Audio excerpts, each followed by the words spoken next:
Hi, I'm Dr. Simone Moody, clinical psychologist at Children's Mercy, Kansas City, and assistant professor of pediatrics at University of Missouri, Kansas City School of Medicine, here to offer teachers 8 virtual learning tips to promote student well-being during the COVID-19 pandemic. Tip number 1, accept and explore your new learning environment. Focus on the positive aspects of virtual learning and model an accepting attitude, as students are looking at you to set the tone for the school year. Explore features of your new virtual platform to adapt your teaching practice. Really optimize these features such as messaging, hand raising, reminders, and positive feedback. Tip number 2, gather information from your students as soon as possible.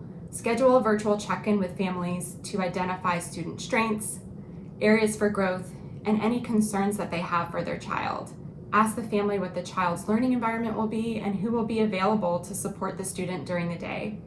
Help caregivers identify a consistent learning environment with limited distractions and encourage caregivers to be near their children during learning times, if at all possible. Tip number 3, address the pandemic on day 1. Acknowledge that students may be experiencing different challenges and may have different feelings about returning to school, and that's okay. You can incorporate activities to reflect on the pandemic and teach positive coping strategies with the help of your school mental health professional. And make sure to inform students how they can seek additional support if they need to. Tip number 4, build relationship with your students to help them develop trust and to be more engaged in the virtual classroom. I recommend that you start the school year with fun, get to know you activities and icebreaker games.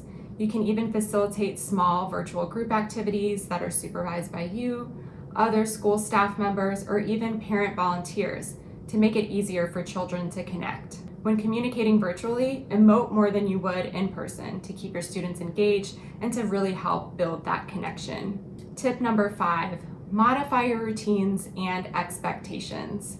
Create virtual learning classroom rules, post them clearly on your virtual platform, and review them daily.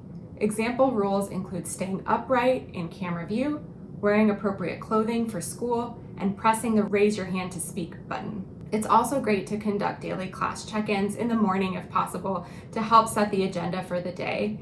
And when you can choose the order of activities, try to schedule non-preferred activities that are non-preferred for most students before those preferred activities so that the students are more motivated to get through the day. And remember to schedule short, structured, fun brain breaks throughout the day where students can get their eyes off the screen and reset. Make sure to disseminate the information on your new routines and expectations to families in writing so that students and parents are prepared and ready to learn. Tip number 6, encourage positive behaviors. Consider using a class-wide incentive program to reinforce students for following rules and meeting expectations, just as you would in an in-person classroom. Praise students frequently verbally, non-verbally, and through virtual platform messaging for positive behaviors that you see.